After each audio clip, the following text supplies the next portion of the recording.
So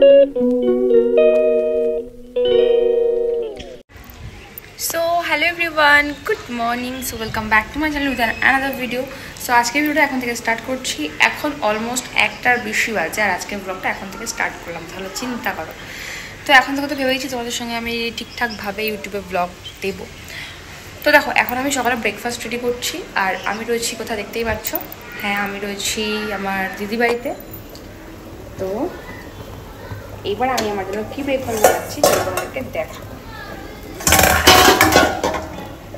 তো আমি আমার জন্য বানাচ্ছি দেখো চিজ দিয়ে, অনিয়ন দিয়ে, এগ দিয়ে ডিম টোস্ট।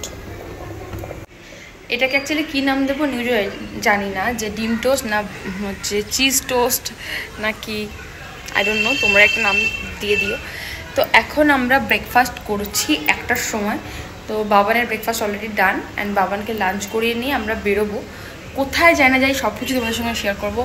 একটা জায়গায় যাওয়ার ভীষণ ইচ্ছা রয়েছে, তো চলো দেখতে থাকো কোথায় যাই। তার জন্য কিন্তু ভিডিওটা একদম স্কিপ করবে না। আর যারা যারা আমার চ্যানেলে নতুন অবশ্যই চ্যানেলে সাবস্ক্রাইব করে দাও। তো চলো ঘরে যাই, তারপর কথা হচ্ছে। দেখতে থাকো অ্যান্ড সঙ্গে থাকো।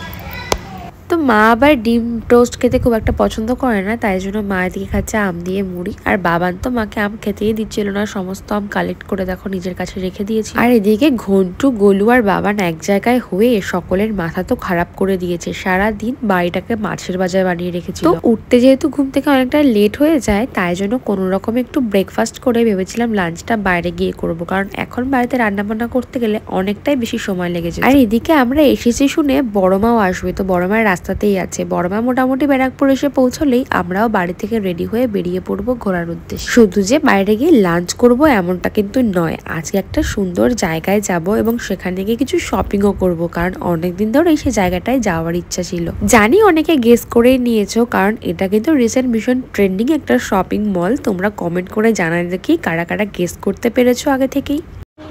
কোনটা তুমি দাও কোনটা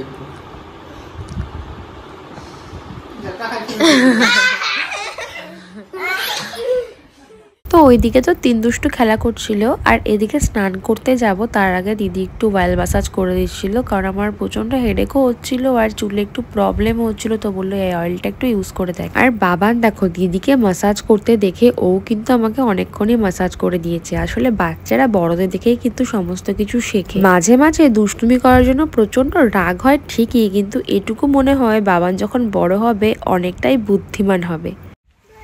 সো আমরা এখন রেডি হয়ে বেরোচ্ছি। দেখো সবাই কোথায় যাবো সবটা তোমাদের সঙ্গে শেয়ার করবো। তোমাদের তো বলেছিলাম একটা জায়গায় যাওয়ার আছে, তো টোটো চলে এসছে দেখো আমাদের। তো চলো এখন গাড়িতে উঠে পড়ি। আমি সোজা দিকে বসবো, বাবা তুই ওইদিকে বসবি, ওইদিকে আমরা বসি, চুল উড়ে যাবে নয়তো। ওঠো, এখন সোজা দিকে না বসলে চুল পুরো জটা পেকে যাবে, বুঝেছো না?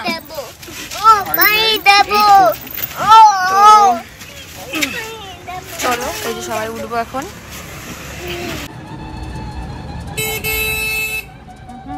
এই পোগো তুই মুখটা রং করছিস কেন? তো ফাইনালি চলে এসেছি আমরা স্পটে। তো দেখো এখানে বড় মাও চলে এসছে, দেখো এই যে বড় মা।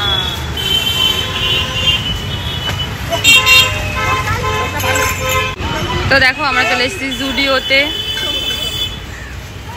তো চলো এখন আমরা যাব মলের ভেতরে। তো ফাইনালি আমরা চলে এসেছি আর্সালনের এখানে লাঞ্চ করবো, তাই দেখো সবাই যাচ্ছে। তো চলো খাবারটা এখন অর্ডার করা যাক। পাপা তুমি কি খাবে? কি খাবে? খুব আওয়াজ হয়, এখানে করো এখানে আওয়াজ করো।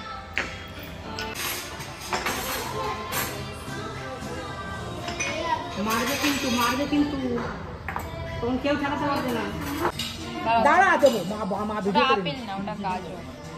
তো আমরা অ্যাকচুয়ালি অর্ডার করেছিলাম মাটন বিরিয়ানি, সঙ্গে তো ছিল রায়তা। রায়তাটা দুর্দান্ত ছিল আর তার সঙ্গে নিয়ে নিয়েছিলাম স্যালাড। চারিদিকটা যদি শুধু নিট অ্যান্ড ক্লিন ছিল এমনটা নয়, একটা ফ্রেশ ব্যাপার ছিল, একটা সুন্দর ভাইব দিচ্ছিল। তার সঙ্গে প্রত্যেকটা টেবিলে এত সুন্দরভাবে ফ্লাওয়ার রাখা রয়েছে যে মনটাই একটা আলাদা রিফ্রেশ হয়ে যাচ্ছিল। আর এখানে একটা ব্যাপার ছিল যে চিকেন বিরিয়ানি নাও না কেন, মাটন বিরিয়ানি নাও না কেন, পার প্লেট কিন্তু 385 করেছিল। দামটা অনেকটা বেশি হলেও মাটনের পিসটা দেখে কিন্তু তুমি ফুল ফুললি স্যাটিসফাইড হবে, কারণ এত বড় একটা পিস আর পুরো রেয়াজি খাসি, মানে দেখেই জিভে জল আসার মতো। সবাইকে যখন সার্ভ করে দিই, বাবান চাইছিল বাবানকেও একটা পার্সোনাল প্লেটে সার্ভ করে দেওয়া হোক, তো বাবানকে পাশে একটা ছোট প্লেটে সার্ভ করে দিয়েছি। আর এদিকে সবার মাটনটা আমি দেখছিলাম কাঠটা কত বড়।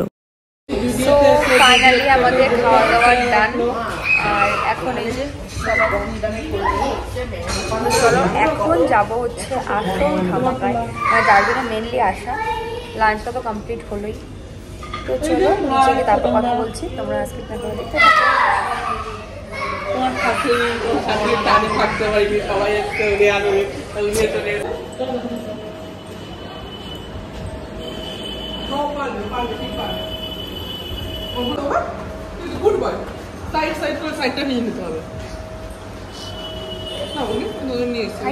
তো লাঞ্চ কমপ্লিট করে তো এন্টার করলাম জুডিওতে, বাট ঢুকেই দেখছি ভিডিও নাকি নট অ্যালাউড। তাহলে তোমরাই বলো, এত যে ভিডিও ভাইরাল হয় সেগুলো কিভাবে পসিবল?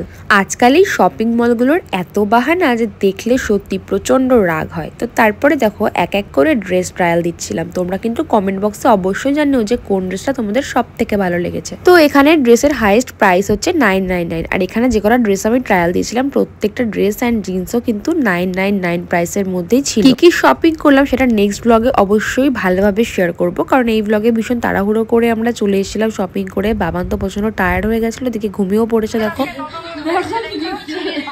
যেমন ভুল তেমন দিদি, দেখো দিদি দেখে ভালো কিছু শিখেছে। দেখো দেখো দুই বোনের অবস্থা দেখো, আর ছেলে পাহারা দিচ্ছে। ও মা। তো দিদি বাড়িতে ফেরার সময় আমরা জিলিপি আর ফুচকা নিয়ে ফিরেছিলাম। তো সবাই দিকে গোল করে বসে গেছে দেখো জিলিপি আর ফুচকা খাওয়ার জন্য। আর সেদিন ছিল উল্টো রথ। ফার্স্টে ভেবেছিলাম যে রাতটা এখানে থেকেই যাব, তার কারণ নেক্সট দিন বাড়ি যাব। পরে ভাবলাম যে একটা গাড়ি বুক করে ফেলি, তার কারণ পরের দিন বাড়ি যেতে গেলে দুপুরবেলায় সেই গরম রোদ বাবানকে আবার সইতে হবে, কারণ এমনিতেই ওয়েদার ভীষণই খারাপ। এই বৃষ্টি এই রোদ আগের দিন তো ভেজা হয়েই গেছিল। তো ভাবলাম যে এর বেশি যদি বাবানকে স্ট্রাগল করানো হয়, দেখা গেল ওর জ্বর চলে আসলো। তাই জন্য আমি মাকে বারবার করে বললাম যে মা থাকার দরকার নেই, চলো চলে যাই। তো গাড়ি আসা পর্যন্ত ভাবলাম যে চলো একটুখানি সবাই গল্প করে নিই আর ডিনারটাও কমপ্লিট করে নিই, তারপরে বাড়িতে বেরিয়ে যাবো। যেখানেই যাই না কেন বাড়ির থেকে শান্তি কিন্তু কোথাও নেই। আমরা কেউ কিচ্ছু কিনিনি, মনে থাকবে আমাদের। এমএসডি আজকে হচ্ছে ব্রেকআপ কেনাকাটা করেছি। So jokes of part, actually দিদিরা ফোন করেছিল, তো ওরাই অনেক রকম কথা বলছিল। তারপর আমরা একটু মজা করলাম, আর কি করলাম। তো তারপরে ভাবলাম যে ডিনারটা সেরে নিই, আর আমি ড্রেস চেঞ্জ করে নিই, যেহেতু গাড়িতে করেই যাব। তো ভাবলাম যে এইভাবেই চলে যাব। আর ভালোও লাগছিল না, শরীরে দিচ্ছিল না, এত আজকে হাঁটাচলা হয়েছে যে প্রচুর কষ্টও হয়ে গেছিলো। তো মা এদিকে বাবানকে দেখছে, আর এদিকে আমরা সকলে দেখো খেতে বসে গেছি। বড় মার বড়দি মিলে রান্না বান্না করেছে। আর আমাদের গোলুর তো ভীষণই মন খারাপ হয়ে গেছিলো, মানে দিদির ছেলের, কারণ ভাই যেহেতু চলে যাবে আর ওর মামাকে খুবই ভালোবাসে। ওর মামা আসলে ওদের আর কিছুই লাগে না। আমার বড়দির ছেলে আর মেজদির মেয়ে, মানে ঘন্টু বলতে ভীষণ পাগল। তো দেখো তাই নিয়ে একটু আড্ডা আর কি সবাই মিলে করছিলাম। আর খাওয়া দাওয়া কমপ্লিট করতে না করতেই দেখো এদের অবস্থা।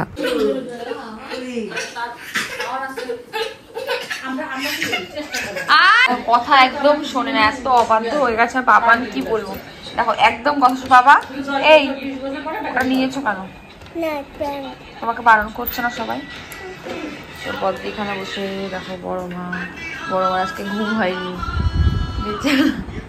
পিছনে দেখো পুরো বড় মার ছেলেই দেখাচ্ছে মুখটা একই রকম।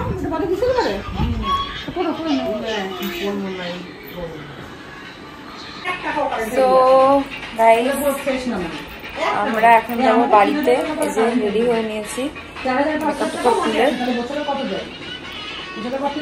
তো চলো এখন বাড়ির দিকে যাই।